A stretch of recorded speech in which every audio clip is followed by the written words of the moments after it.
She was a destitute woman whose life was dependent on others. She was forced to be a scapegoat and traded herself, which resulted in her pregnancy. He considered that she was the ultimate embodiment of evil as she was greedy and deceitful. She tried all her efforts to win his heart but failed. Her departure made him so furious that he searched through the ends of the world and managed to recapture her. The whole city knew that she would be shredded into a million pieces. She asked him in desperation, "I left our marriage with nothing, so why won't you let me go?" In a domineering tone, he answered, "You've stolen my heart and given birth to my child, and you wish to escape from me?" Sabrina Scott walked out of prison before dusk fell. She had been temporarily bailed out of jail for one day. Holding a slip of paper with an address on it in her hand, she took a bus at the gate of the prison. She arrived at an old mansion halfway up the mountain when it was almost nightfall. The doorman then led Sabrina into a bedroom. The bedroom was pitch black, and she smelled thick, pungent blood as soon as she entered. Before she had adapted herself to the darkness in the room, a pair of strong arms grabbed her, and she fell into a man's embrace that a hot breath blew by her ear. "So, you are what they sent for me to enjoy before my death, the call girl?" "Call girl?" Sabrina's tears came rolling down her eyes. She suddenly felt frightened, and her voice trembled. "Are you dying soon?" "Yes. Do you regret doing my business?" The man sneered faintly. "I don't regret it," Sabrina said miserably. She had no room for regret because her mother was waiting to be saved by her. Although she could not see the man's face in the darkness, she could feel the man did not seem like somebody who was dying. A couple of hours later, the man finally fell asleep. "Is he dead already?" Sabrina had no time to be in fear, and she quickly fled the mansion. At that time, the night sky began to rain heavily. She ran in the rain to the Lynn residence. It was 11 o'clock at night, and the door to the Lynn residence was locked. However, Sabrina could hear the joyful noise in the house as if there was something worth celebrating. "Open the door. Quickly, open the door and give me the money. I need to go save my mother. Open the door. Open the door." The door was still locked.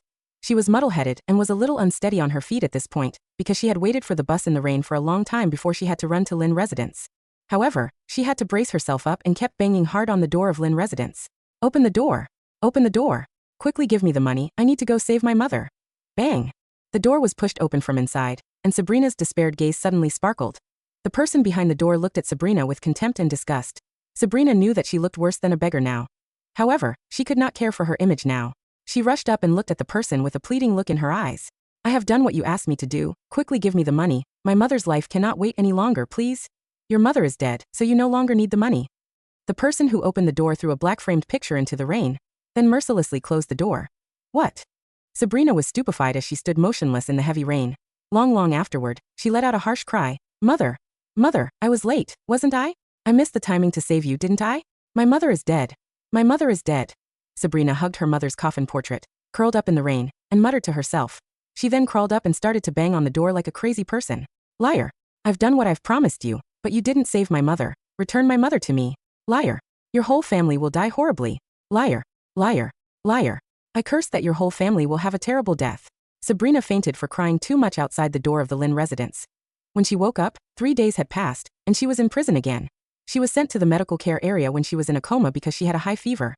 Her fever came down after 3 days, and she was returned to the original imprisonment area. A few female inmates came and surrounded her. "I thought she was released and freed after being bailed out, but she was sent back in again just after 3 days? I heard she was lent out to be toyed with for a night." The well-built female gang leader pulled Sabrina's hair and let out a burst of sinister laughter. "What a good life this woman had. Watch me beat her to death today." Sabrina did not even bat an eyelid. Let them beat her to death. If she were beaten to death, it would be perfect for her to reunite with her mother. As the women started to strip Sabrina's clothing, a stern voice came from the door. "What are you doing?" The female gang leader instantly put on a fake smile. Sabrina was sick. "We were just concerned for her." The correctional officer did not answer, but shouted Sabrina's prison code. 036, come out. Sabrina walked out and asked indifferently, "What did I do wrong now?" "You have been acquitted," the correctional officer said blankly. "What?" Sabrina thought she hallucinated. It was until when she was out of the prison door that she realized it was real. She cried tears of joy and murmured, "Mother, I couldn't save you, but could you forgive me? I will see you now. Where are you buried?" "Are you Miss Scott?" A man's voice came coldly, and then a man in a suit stood before Sabrina. Right behind the man, there was a black car stopped. Sabrina could vaguely see a man with shades was watching her from the car. She nodded. "Yes, that's me. You." The man did not answer but turned around and spoke politely to the man in shades seated in the car. "Young Master Sebastian, it's her. Bring her over." The man in shades ordered. Sabrina, who was still confused, was pushed into the car and sat next to the man in shades. She immediately felt a cold murderous aura coming from him. Sabrina felt her life was in his hands. "I am Sebastian Ford." The man introduced himself coldly. Sabrina could not help but shivered and asked gently, "I have not been acquitted. But I am going to receive my death sentence, right? I'm taking you to get a marriage certificate. Sebastian was reluctant to even look at her once more. Sabrina suddenly thought his voice was familiar. It sounded like the man that died that night. However, the man had died. What did you say? She thought she had heard it wrong. Sebastian did not look at Sabrina. You heard me. Sabrina fiddled with the edges of her filthy clothes and said in a soft voice, Sir, this joke is not funny at all. Sebastian sneered and said sharply, Wasn't it your plan to be married to me all along? Sebastian's gaze cut through Sabrina's thin sunken face like a sharp razor and stared into her eyes. Sabrina shuddered and turned her head away, but Sebastian squeezed her chin and forced her to look at him.